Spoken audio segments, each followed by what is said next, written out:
Kisah tragis TKW Malaysia yang disekap 8 tahun, dipaksa jadi PSK dan tidak digaji selama bekerja.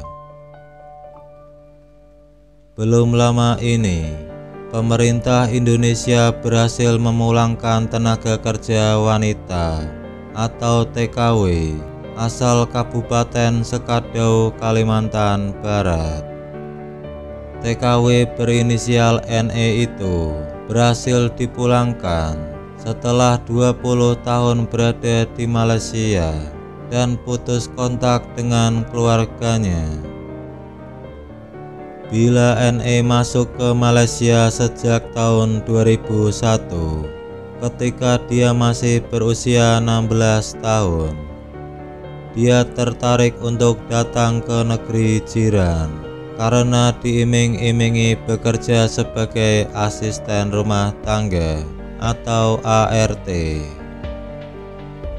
Tetapi harapan mendulang ringgit sirna lantaran pada kenyataannya NE akan dipekerjakan sebagai pekerja seks komersial alias PSK.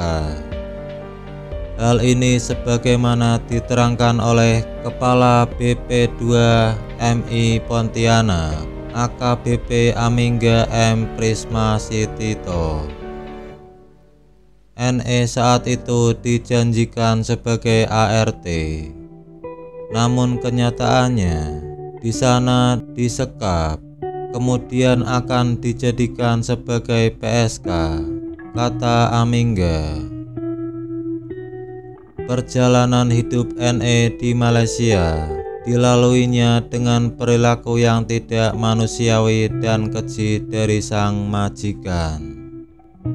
Selama 8 tahun dia disekap serta bekerja sebagai ART dengan gaji yang tak pernah dibayarkan.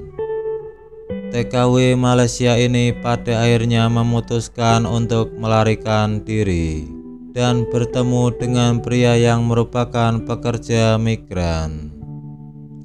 Dia diselamatkan oleh warga NTT yang bekerja di sana. Akhirnya mereka nikah dan punya anak 6 orang, ujar Amingga.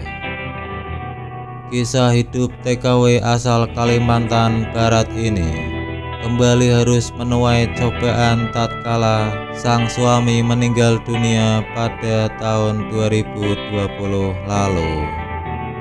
NE dan anaknya hidup terkatung-katung di Sabah, Malaysia, karena tidak memiliki cukup biaya hidup sehari-hari. Kami dapat laporan dari keluarga NE dan ditindaklanjuti ke pusat. Alhamdulillah sudah bisa dipulangkan ke Kabupaten Sekadau, kata Amingga. Setelah sampai di Pontianak, NE merasa tenang dan lega. Ia bersyukur dapat dipulangkan dan berharap agar anak-anaknya mendapatkan pendidikan yang layak di tanah air. Nah, itulah kisah pilu TKW Malaysia asal Kalimantan Barat yang sempat ingin dipekerjakan sebagai PSK.